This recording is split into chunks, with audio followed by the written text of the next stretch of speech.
ওস্তাদ দাঁড়ান, কিছু কথা আছে। আমরা মাস্তান, কিন্তু এইভাবে তো চলতেছে না। আপনি দেখতেছি দাঁড়িয়ে আমরা জীবন চালাইতে পারব না। তো ওস্তাদ কত হইলো কি? ও বলছে, এ বলো কোন জায়গায় একটা বাড়ি করছে বলো। একটু সামনে একটা বাড়ি করছে, বিশাল একবারে কুটি।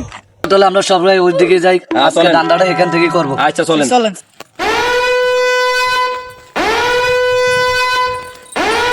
হ্যাঁ বেটা দাদা, কোন বাড়ি রে? চল চল এবারে। এই বাড়ি কে আছে বাইরে? আরে ভাই না, তাড়াতাড়ি ভাই। কি হয়েছে ভাই আপনাদের?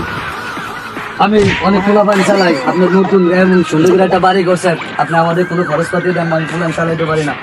হ্যাঁ ঠিক আছে, এলাকায় আপনি বড় নেতা, আপনার সাথে তো আমার কোনো সময় পরিচয় হয় নাই। যেহেতু আপনি আইছেন, আপনাকে একটা সম্মান করবো। তো যে সম্মানটা করি ওই সম্মানটা নিয়ে আপাতত আপনারা চলে যান। ঠিক আছে, আপনার যা করেন তার। আচ্ছা ঠিক আছে, অল্প কটা টাকা আছে, এই টাকাটা আপনাদের দিছি, আপনি আপাতত নিয়ে যান। ঠিক আছে, ঠিক আছে। চলো ঠিক আছে, চলো চলো সবাই।